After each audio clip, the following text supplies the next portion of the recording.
다 함께 하나님의 말씀 보겠습니다. 요한복음 19장 31절부터 37절 말씀.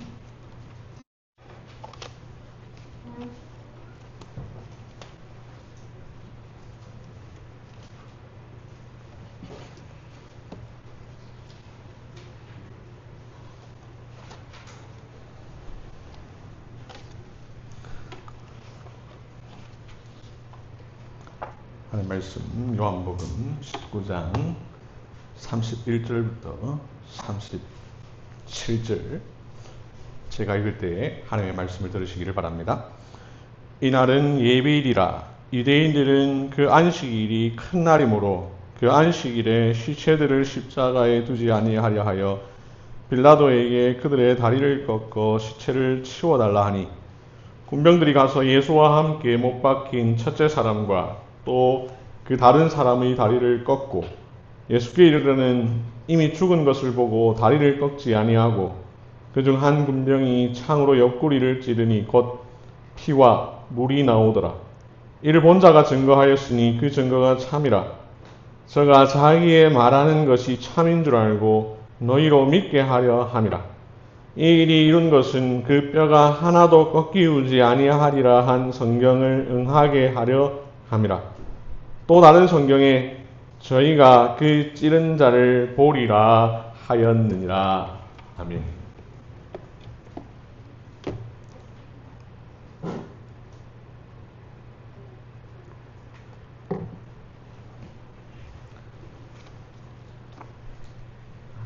우리는 매주일 사도신경으로 이렇게 고백합니다. 전능하신 하나님 아버지. 그렇습니다. 하나님은 전능하십니다. 우리 어린이 여러분, 전능하다라는 말이 무슨 뜻이죠? 하나님은 어떤 일이든 못하는 것이 없이 모두 다 가능하다라는 뜻입니다. 그렇습니다. 하나님은 뭐든지 하실 수 있습니다. 하나님은 어떤 일이든 못하는 게 없으십니다.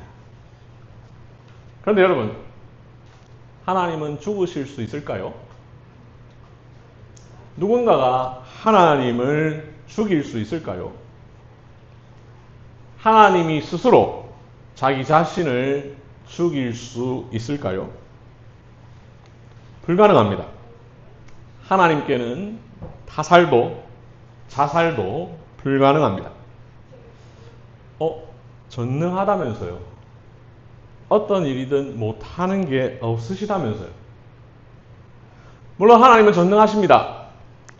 하지만 하나님은 죽을 수 없다는 점에서는 전능하지 못하십니다. 그럼에도 분명 하나님은 전능하십니다. 모순 같지만 결코 모순이 아닙니다.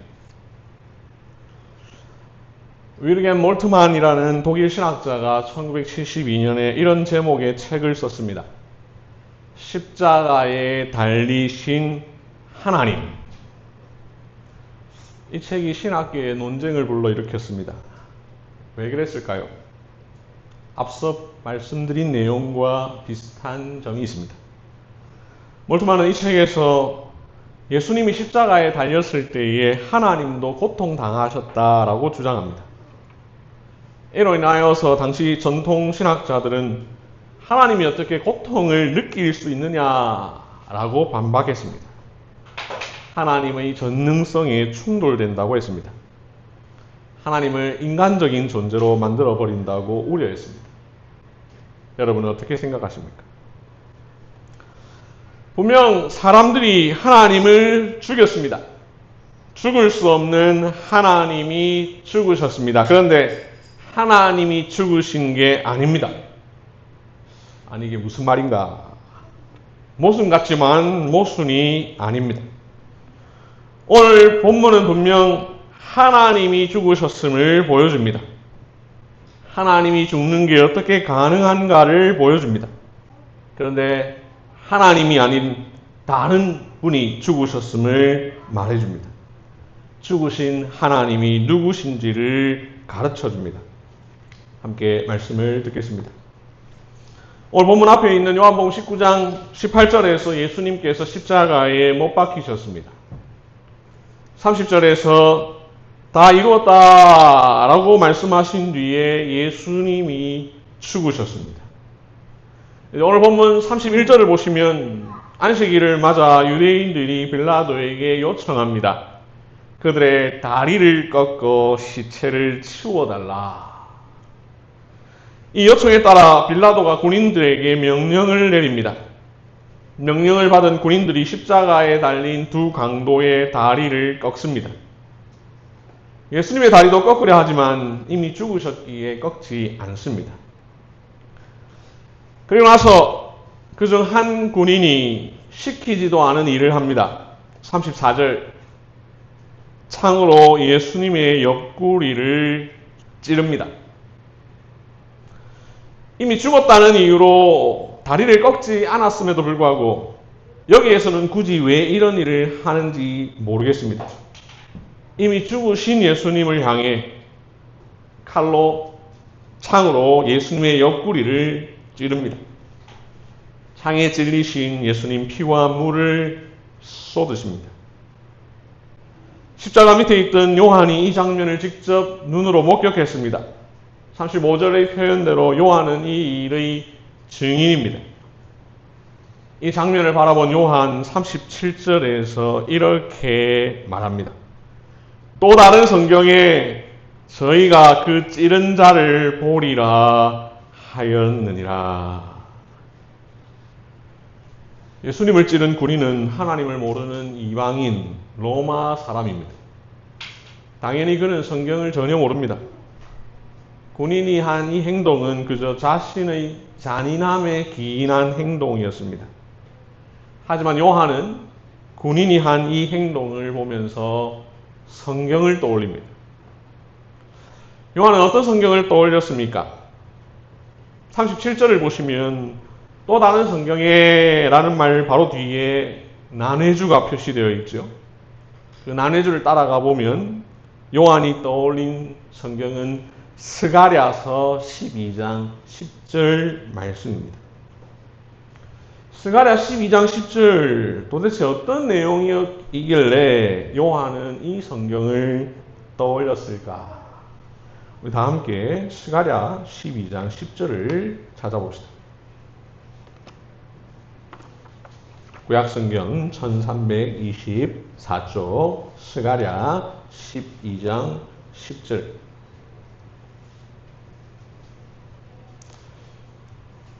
구약성경 1324쪽 스가랴서 12장 10절. 내가 다윗의 집과 예루살렘 거민에게 은총과 간구하는 심령을 부어주리니 그들이 그 찌른 바 그를 바라보고.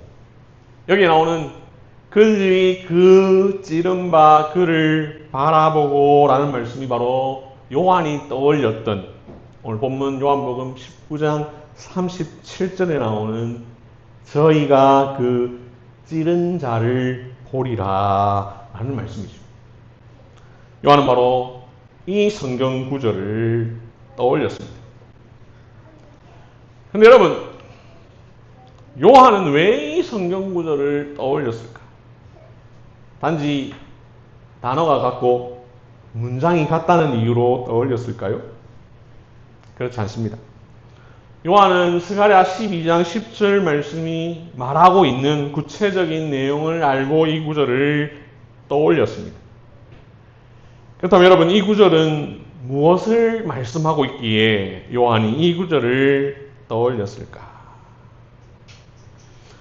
요한복음 19장 37절에 저희가 그 찌른 자를 보리라 라고 했는데 스가랴 12장 10절은 그들이 그 찌른 바 그를 바라보고 라고 말합니다. 이스라엘 백성이 누군가를 찌릅니다. 그리고 그들은 자기들이 찌른 사람 그를 바라봅니다. 이스라엘은 누구를 찔렀을까? 본문에는 그를 찔렀다라고 되어 있습니다. 제3자이죠. 누군지 모르지만 아무튼 다른 어떤 사람을 찔렀습니다. 그런데 스가랴 12장 10절에도 보니 이 구절에 난해주가 달려 있습니다. 난해주를 보면 어떻게 되어 있습니까? he, 나를, 어떤 역본에는 그를. 이 말은 이 구절을 히브리어로 직역하면 여기에는 나를이라고 되어 있다라는 것입니다. 그런데 어떤 번역에는 그를이라고 되어 있다는 것입니다. 여러분 갖고 계신 이 개역 한글 성경은 히브리어 원문의 표현보다는 어떤 번역본에 있는 대로 그들이 그 찌른바 그를 바라보고 라는 번역을 실었습니다. 그러면서 히브리어 원문에는 그들이 그 찌른바 나를 바라보고 라고 되어 있다고 밝혀둡니다. 히브리어 원문이 맞을까? 아니면 다른 어떤 번역본과 개역 한글 성경의 번역본이 맞을까? 히브리어 원문대로 하면 나를, 즉 12장 10절의 첫 부분에 나오는 내가라는 사람을 찔렀습니다. 이 내가는 4절 보면 여호와가 말하노라에서 이어지는 말씀입니다. 그러니 이 내가는 여호와 하나님입니다. 그래서 히브리어 원문대로 하면 이렇습니다. 그들이 그 찌른 바 나 여호와 하나님을 바라보고. 이상합니다. 이스라엘 백성들이 하나님을 찌른다고요? 하나님이 어떻게 찔릴 수 있습니까? 어떻게 여호와께서 사람들에 의해 찔리실 수 있습니까? 이해가 안 됩니다. 받아들일 수 없습니다. 그래서 어떤 번역본들이 바꿨습니다. 그들이 그를 찔렀다. 그들이 그 찌른 바 그를 바라보고, 이 그가 누군지는 잘 모르겠지만 적어도 하나님은 아닐 거라고 생각한 것입니다. 하지만 히브리어 원문 그대로 번역해야 합니다. 이해가 안 되어도 그대로 번역해야 합니다. 나를이 맞습니다. 바르게 번역하면 그들이 찔렀던 자 나를 바라보고입니다. 영어 성경 킹 제임스 버전, NASB, NIV 모두 They will look on me. 그들이 나를 바라보고 라고 번역했습니다. 새번역 성경 그들이 곧 그들이 찔러 죽인 그를 바라보고서라고 번역했습니다. 오늘 설교의 제목도 그들이 그 찌른 바 나를 보리라. 이스라엘 백성들이 바벨론에서 72년간의 포로 생활을 마치고 예루살렘으로 돌아왔습니다. 그러나 그들은 아직 정신 못 차리고 있습니다. 그들은 여전히 범죄합니다. 그들은 아직도 자신들의 죄를 깨닫지 못합니다. 그들은 여전히 하나님을 찌르고 있습니다. 이에 대해 하나님은 스가랴 선지자를 통하여 이 사실을 지적하십니다. 그럼에도 이들은 깨닫지 못합니다. 하나님은 또한 동시에 예언하십니다. 그들이 나를 찌를 것이다. 그들이 그들이 찔러 죽인 그를 바라볼 것이다. 하나님은 이 예언을 통하여 장차 하나님께서 보내실 메시아를 이스라엘 백성들이 어떻게 할지를 말씀하십니다. 예수님이 창에 찔리는 것을 목격한 증인 사도 요한은 400여 년 전 스가랴 선지자의 예언을 떠올립니다. 그리고 자신의 머리에 떠오른 그대로 성령의 영감을 받아 적습니다. 또 다른 성경, 즉 스가랴 12장 10절에 그들이 그 찌른 자를 보리라 하였느니라. 하나님께서 그 옛날 스가랴를 통하여 예언하신 대로 이스라엘 백성들이 하나님을 찔렀습니다. 좀 더 구체적으로는 하나님이신 성자 예수님을 찔렀습니다. 요한은 보았습니다. 십자가의 창에 찔리시는 저 예수님 바로 하나님이다. 그래서 오늘 본문 37절처럼 기록합니다. 또 다른 성경에 그들이 그 찌른 자를 보리라 하였느니라. 하나님이 어떻게 찔릴 수 있습니까? 하나님이 어떻게 죽을 수 있습니까? 하나님은 전능하십니다. 하나님은 생명이십니다. 하나님은 죽을 수 없습니다. 하나님은 죽을 수 없다는 점에 있어서 전능하지 못하십니다. 그래서 어떤 이들은 그들이 그 찌른 바 그를 바라보고 라고 바꾸었습니다. 하지만 아니었습니다. 하나님은 한 분이시지만 삼위로 계십니다.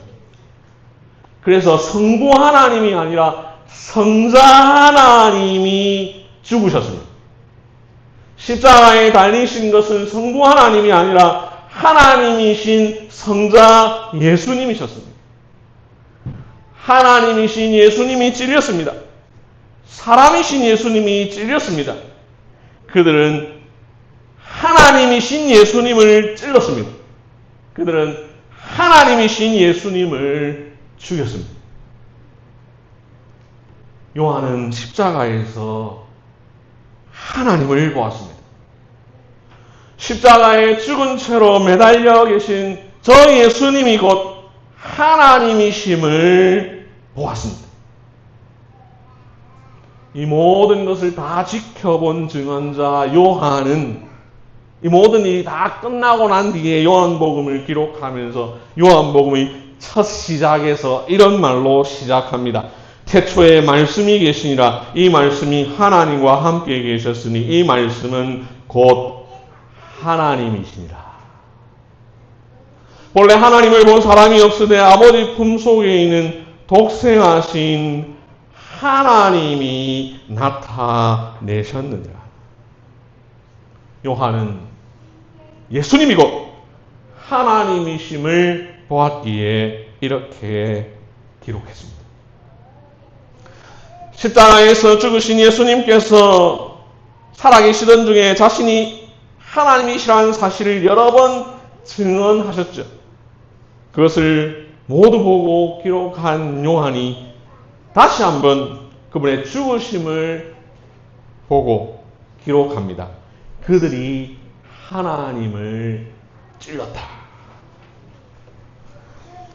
예수님 하나님이십니다. 예수님 성자 하나님이십니다. 예수님 태초부터 계신 하나님입니다. 하지만 이스라엘은 하나님이신 예수님을 알아보지 못했습니다. 아버지 품속에 있는 독생하신 하나님을 깨닫지 못했습니다. 그리하여 예수님을 핍박합니다. 예수님을 십자가에 못 박습니다. 로마 군인들의 손을 빌려 예수님을 찌릅니다. 성자 하나님을 찌릅니다. 독생하신 하나님을 찌릅니다. 그들은 분명 하나님을 찔렀습니다. 다 함께 스가랴 12장 10절을 다시 볼까요?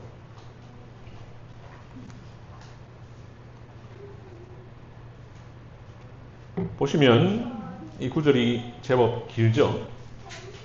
그 가운데 중간쯤에 있는 그들이 그 찌른 바 그를 바라보고 라는 말씀은 방금 보았듯이 요한복음 19장 37절을 통해서 이루어졌습니다. 그렇다면 여러분, 나머지 내가 다윗의 집과 예루살렘 거민에게 은총과 간구하는 심령을 부어주리니 그를 위하여 애통하기를 독자를 위하여 애통하듯 하며 그를 위하여 통곡하기를 장자를 위하여 통곡하듯 하려다 라는 이 말씀은 어디에서 이루어질까?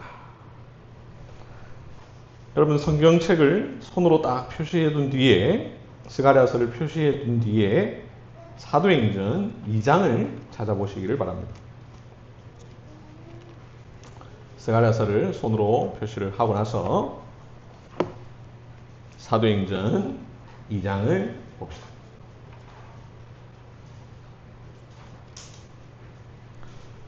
사도행전 2장, 우리가 잘 아는 유명한 본문이죠. 1절 이하를 보시면 오순절날 성령님께서 예루살렘에 강림하시죠. 그리고 4절에서 사람들이 성령을 받습니다.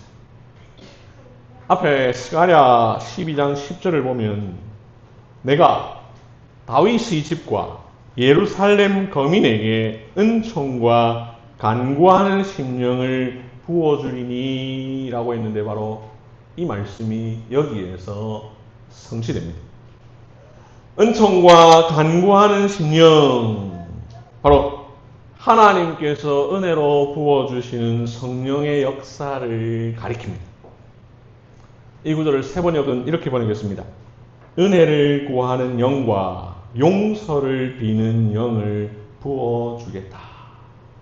바로 성령 하나님을 부어주실 것에 대한 예언입니다. 사도행전 2장 14절에서 베드로가 설교합니다. 쭉 내려가 23절에서 베드로가 이렇게 말합니다. 너희가 법 없는 자들의 손을 빌려 못 박아 죽였으나, 이스라엘 백성들이 예수님을 찔렀습니다. 그들이 하나님을 찔렀습니다. 그들이 찌른 것 아닙니다. 로마 군인이 한 일이었습니다. 하지만 베드로는 말합니다. 너희가 그들의 손을 빌려 예수님을 찔렀다. 군인이 찔렀지만 사실상 이스라엘 백성들이 찌른 것입니다. 설교를 듣고 있는 이들이 예수님을 찔렀습니다. 36절에서 베드로가 설교를 마무리하며 외칩니다. 너희가 십자가에 못 박은 이 예수를 하나님이 주와 그리스도가 되게 하셨느니라. 이 설교를 들은 사람들 어떻게 반응합니까? 37절, 저희가 이 말을 듣고 마음에 찔려 베드로와 다른 사도들에게 물어 이르되 형제들아 우리가 어찌할꼬 하거늘. 베드로의 말씀이 성령의 검이 되어 그들의 마음을 찔렀습니다.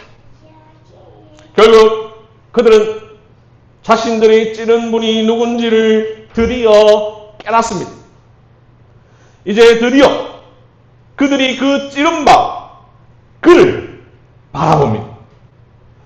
베드로의 설교를 통하여 찔림을 받은 그들이 그를 위하여 애통합니다.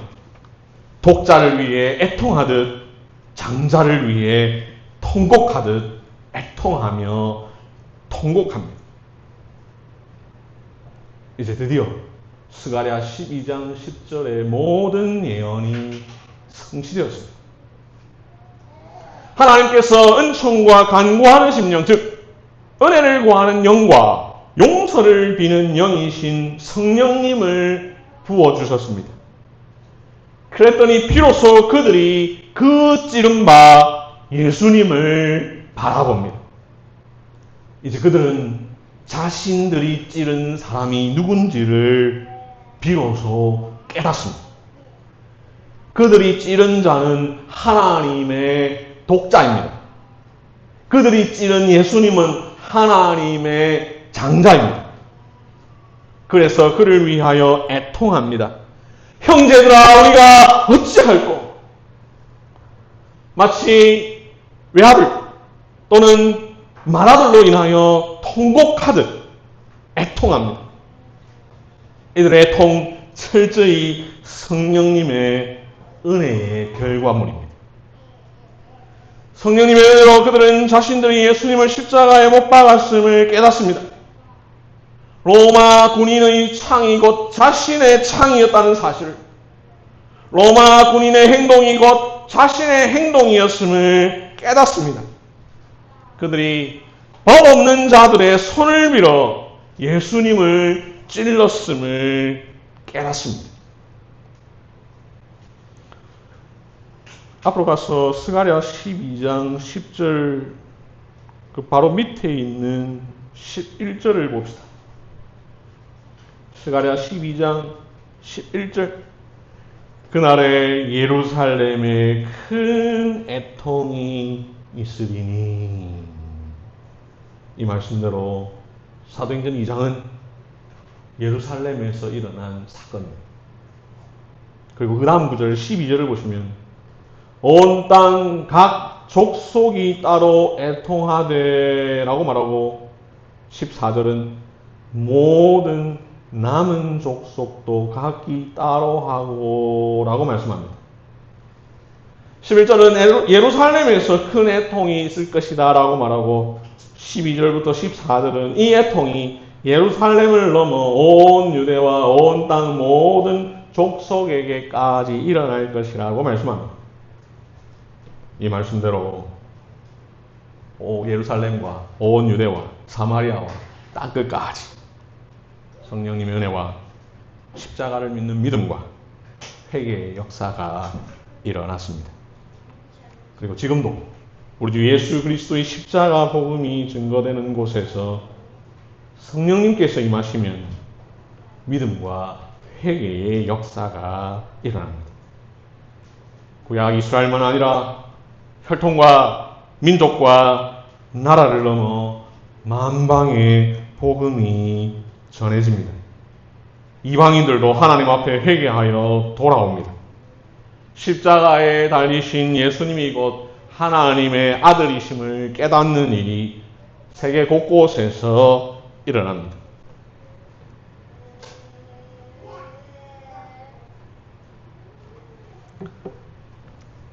유대인들은 예수님이 하나님일 것이라 도무지 믿지 못했습니다. 십자가에 달린 초라한 목수의 아들을 하나님으로 받아들일 수 없었습니다. 자기들이 감히 하나님을 찌를 것이라고 생각하지 못했습니다. 하지만 400년 전 스가랴는 이미 예언했습니다. 그들이 찔렀던 자 나를 바라보고. 예수님은 스가랴의 예언에 따라 창에 찔리셨습니다. 그들은 하나님이신 예수님을 찔렀습니다. 요한은 그 모습을 보고 스가랴의 예언을 떠올립니다. 예수님이 곧 하나님이심을 보았습니다. 사랑하는 형제 자매 여러분, 십자가에 달리신 분 예수님입니다. 예수님은 곧 하나님이십니다. 성부 하나님은 십자가에 달릴 수 없습니다. 그래서 성부는 성자를 보내셨습니다. 사람의 몸을 입으신 성자를 이 땅에 보내셨습니다. 성자 하나님은 참 하나님이시면서 또한 동시에 참 사람이신 예수님으로 이 땅에 오셨습니다.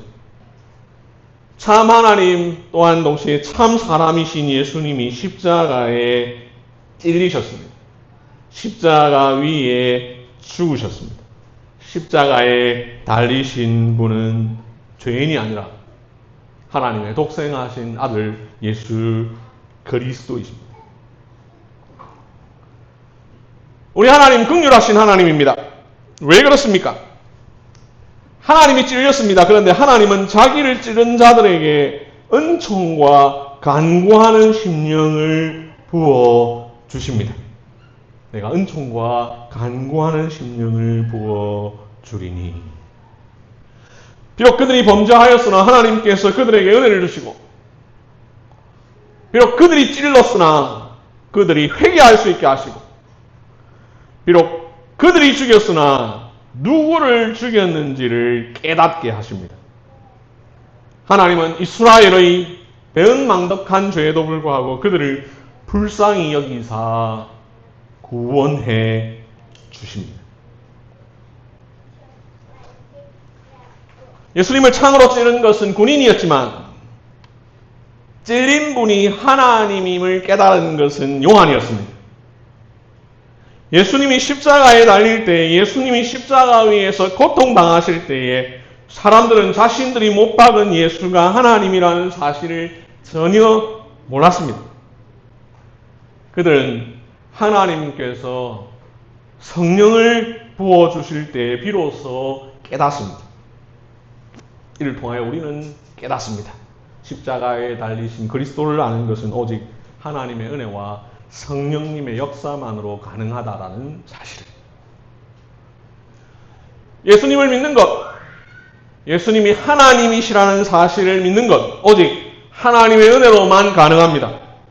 성령님께서 우리 안에 임하셔서 역사하실 때에 비로소 가능합니다.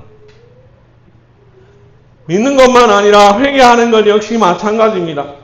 성령님께서 죄인의 심령에 들어가셔서 친히 역사하실 때에 죄인은 자신이 지은 죄를 정확하게 직시하게 되고 그로 말미암아 회개하고 애통하며 통회하게 됩니다. 믿음이 아니고서는 십자가의 그리스도를 볼 수 없습니다. 성령님이 아니고서는 우리의 죄를 깨달을 수 없습니다. 성령님께서 우리에게 죄를 깨닫게 해주실 때에 그리스도로 말미암아 애통하게 됩니다. 사람이 진정으로 구원에 이르게 되는 것은 전적으로 하나님의 은혜입니다. 그래서 예수님이 십자가에 달리셨을 때에, 예수님이 창에 찔렸을 때에 그들은 애통하지 않았습니다. 하지만 하나님께서 그들에게 성령님을 보내주시고 성령님께서 그들의 심령에 역사하시니 그들이 애통했습니다. 그 애통은 독자를 위하듯 장자를 위하듯 하는 통곡과 같았습니다. 사랑하는 형제자매 여러분, 여러분이 찌른 예수님을 바라보십시오. 십자가에 달린 예수님을 바라보십시오. 그분을 믿고 그리하여 애통하고 통곡하십시오. 십자가에 죽으신 예수님, 죽으신 뒤에 찔리신 그리스도는 우리로 하여금 믿고 회개케 하는 능력이 있습니다. 주님의 십자가를 생각할 때마다 우리는 애통해야 합니다. 형제들아, 우리가 어리할꼬라고 통곡해야 합니다. 우리의 죄로 인하여 애통해야 합니다. 내 죄 때문에 십자가에서 죽으신 예수님으로 인하여 애통해야 합니다. 그렇게 함으로 스가랴의 예언을 우리도 성취해야 합니다. 십자가는 우리를 애통하게 만듭니다. 십자가는 우리를 회개케 만듭니다. 십자가에 달리신 그리스도가 우리를 그렇게 만듭니다. 십자가에 못 박히신 예수님을 믿음의 눈으로 바라볼 때에 우리의 마음은 우리의 죄로 인하여 철저히 찔리고 마음 깊은 곳에서부터 진실하고 거룩한 회개를 하게 됩니다. 예수님을 찌른 창은 군인의 손에 들렸지만 곧 우리의 손에 들린 것이었습니다. 그 창의 날카로움은 곧 우리 죄의 날카로움이었습니다. 이미 죽은 사람을 다시 찌른 그 잔인함은 곧 우리 죄의 잔인함이었습니다. 우리 손에도 주님을 못 박은 대못이 있으면 우리 손에도 그리스도의 피가 묻어 있습니다. 내가 하나님이신 예수님의 손과 발을 결박하였고 내 죄가 죄 없으신 주님의 머리에 가시관을 씌웠습니다. 저와 여러분의 죄가 주님의 얼굴에 침을 뱉었습니다. 그리스도의 거룩한 몸에 대못을 박은 것도 우리의 손이었습니다. 나의 죄 하나하나가 대못이 되어 그분의 손과 발을 찔렀고 나의 불신앙 하나하나가 창이 되어 그분의 옆구리를 마구마구 찔렀습니다. 우리 모두의 죄가 바로 예수님의 심장과 허리를 찌른 창이었습니다. 내 죄, 나의 잔인한 죄가 영광스러운 주님을 그토록 괴롭게 만들었습니다. 주님께서 십자가에 달리실 때에 여러분이 그 자리에 있었습니다. 주님께서 나무에 달리실 때에 여러분이 그 자리에 있었습니다. 태양이 그 밝은 빛을 잃고 온 땅에 어둠이 임하였을 때에 바로 여러분이 있었습니다. 주님께서 나의 하나님 어찌하여 나를 버리셨나이까? 라고 남은 힘을 다하여 외치는 그 순간 주님께서 다 이루었다라고 말씀하시며 운명하시는 바로 그때 저와 여러분의 죄가 예수님을 향하여 비웃고 있었습니다. 그리고 그분은 저와 여러분의 죄를 위하여 돌아가셨습니다. 그러면 우리는 십자가에 달리신 그리스도를 바라보고 그리스도를 통하여 우리의 죄를 보고 우리의 모든 죄가 십자가에 달릴 그 죄임을 깨달아야 합니다. 우리의 불신앙, 우리의 불순종, 우리의 악한 마음이 지금도 날마다 주님을 찌르고 있습니다. 혹여나 아직 그리스도의 십자가를 믿지 않으시는 분, 기억하십시오. 하나님께서 여러분을 죄에서 구원하시기 위하여 독생하신 아들 예수 그리스도를 보내셨습니다. 하나님께서 여러분을 영원한 멸망에서 건지시려 예수님을 보내셨습니다. 죽으실 수 없는 하나님께서 여러분 대신 죽기 위해 하나님이시면서 또한 사람이신 아들 예수 그리스도를 보내셨습니다. 그리하여 아무 죄 없으신 예수님이 십자가에 달려 죽으셨고 찔리셨으니 그분이 곧 하나님이십니다. 여러분이 예수님을 찔렀습니다. 여러분이 예수님을 죽였습니다. 여러분의 죄가 예수님을 찌르고 또 찔렀습니다. 지금도 계속해서 찌르고 있습니다. 여러분이 찌른 그 예수님을 믿고 회개하십시오.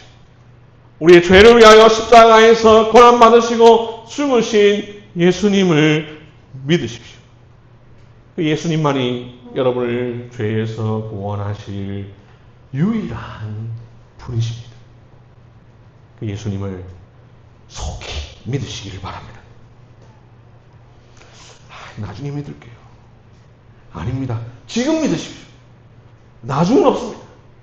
나중에 구해도 아무 소용 없습니다. 왜 그럴까요? 다 함께 요한계시록 1장 7절을 찾아보겠습니다. 요한계시록 1장 7절 신약성경 398쪽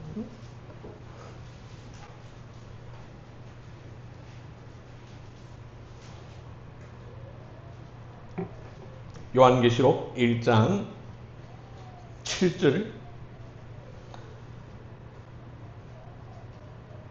이 구절을 보시면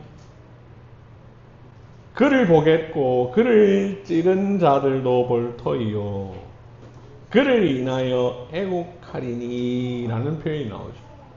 바로 스가랴 12장 10절이죠.